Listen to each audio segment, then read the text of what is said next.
Welcome to Podisa Stories. Get ready for funny cartoons that spark imagination and joy.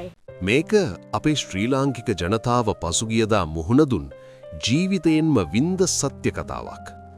දිට්ට සුලි කුණාටුව අපට ප්‍රබල පාඩමක් ඉගැන්නුවා. අපිට කොහොමද එකමුතු වෙලා නැගිටින්න පුළුවන් කියලා. මේ කතාව තමයි ජනතා එකමුතුකම, දයාවන්තකම සහ අපේ වීරයන් කළ පූජනීය මෙහෙවර ගැන කියන්නේ. දිට්ට සුලි කුණාටුව ශ්‍රී ලංකාවට කඩා වැදුනේ අපට සිතන්නටවත් වේලාවක් නොදී. ආරම්භ වූයේ මහා වේගයකින්. වායුගෝලයේ ශක්තිය ශ්‍රී ලංකාවේ උතුරු හා නැගෙනහිර ප්‍රදේශ දෙසට වේගින් වැඩිවීම. වැස්ස නවත්තන්න බැහැ. අනතුරු එඬවීම් ලැබුණත් මේ තරම් විනාශයකට මුරුණ දෙන්නට අප සූදානම්ව සිටියේ නැහැ. රට නතු වූ අසරණ තත්වයක්. සුළඟ සහ වතුර අපේ ගෙවල් විනාශ කරන්නට පටන් ගත්තා. මේ සුලි කුණාටුව නිසා දේශීය භූමි ප්‍රදේශ ගණනාවක් භූමියේ ස්ථාවරත්වය බිඳී ගියා. නායයෑම් නිසා නිවාස, මාර්ග හා වගාබිම් විශාල වශයෙන් විනාශ වුණා. ගෙවල් දොරවල්, මාර්ග, රැකියා කරන ස්ථාන සියල්ල එකවරම නැති වුණා. ලක්ෂ ගණනකගේ දේපල අහිමි වුණා. මේ විනාශය නිසා යටිතල පහසුකම් ප්‍රතිසංස්කරණය කිරීමේ විශාල භාර දුරතාවයක් රටට ඇති වුණා. උතුරු ප්‍රදේශය දැන් අඩි 10කට වඩා වැඩි වතුරින් යට වෙලා ගම් සියල්ලම මහා මුහුදක් වගේ. විශාල ගොඩනැගිලි, ගොවිපළවල් සියල්ලම විනාශ වෙලා. මේ ගම් වතුර පහළට බසින්නේ නැහැ. රෝග වේගයෙන් පැතිරෙනවා. මිනිස්සු ජීවිතය වෙනුවෙන් කෑ ගහනවා. මේ සුලි කුණාටුව නිසා ඇති වූ දුෂ්කර තත්වයෙන් සතුන් විශාල ප්‍රමාණයක් මිය ගියා. ගවයන්, එළුවන්, කුකුලන් සියල්ලම වතුරෙන් යට වෙලා. අවාසනාවන්ත ලෙස මිනිස් ජීවිත පවා අහිමි වුණා. අමාරුවෙන් බේරී ගිය අය දින ගණන් වතුර මැද තැන්පත් වෙලා, හිර වෙලා ජීවත් වෙන්න උත්සාහ කළා. මේ විනාශය නිසා අපි දරාගත නොහැකි දුකක් වින්දා. උස් තැන්වලට හෝ වහලවල් උඩට නැගිලා මේ කළු වැස්සේ සහ තද සුළඟට මුහුණ දීලා දින ගණනක් එකට ඉඳගෙන හිටියා. කඩා වැටෙන්නට ආසන්න වහලවල්, අසීමිත වැස්සක් හා සුළඟක්. මේ අසරණ මිනිස්සු උදව් ඉල්ලා කෑ ගහනවා.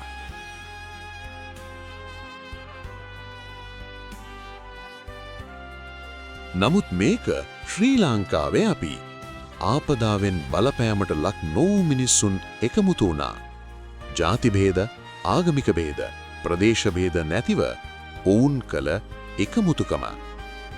මුදල්, ඇඳුම්, ආහාර සියල්ල පරිත්‍යාග කළා. මේ අසහාය ශ්‍රී ලාංකිකයෝ ජාත්‍යන්තරයම පුදුම කරමින් උදව් කළා.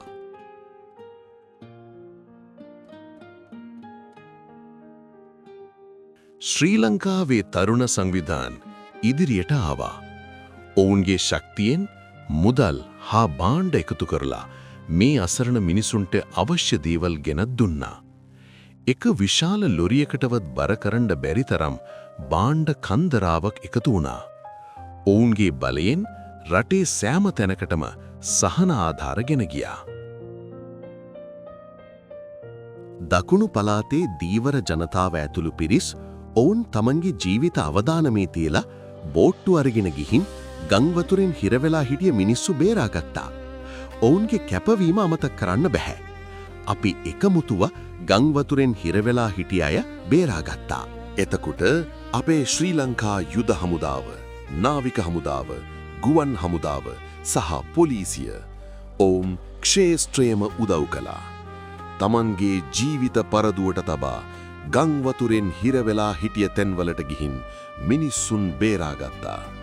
සෑම තත්පරයකම ජීවිත බේරාගනිමින් ඔවුන් ක්‍රියා කළා.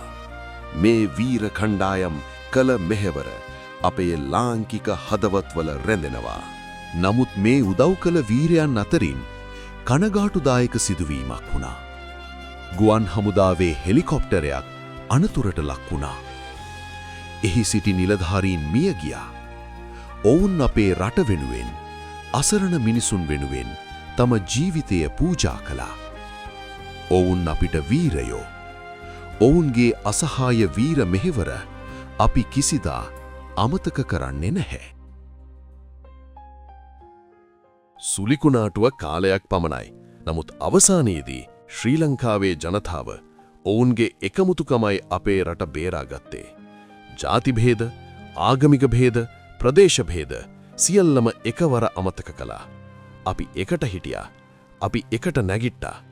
මේ දිට්ඨ සුලිකුණාටුවෙන් අපි ඉගෙනගත්තු ලොකුම පාඩම ශ්‍රී ලාංකික අපිට මේ වගේ ඕනෑම ප්‍රශ්නයකට මුහුණ දීලා ආපහු නැගිටින්න පුළුවන්. මේක හොල්මන් කතාවක් නෙවෙයි. මේක සත්‍ය කතාවක්. එකමුතු ශ්‍රී ලංකාවේ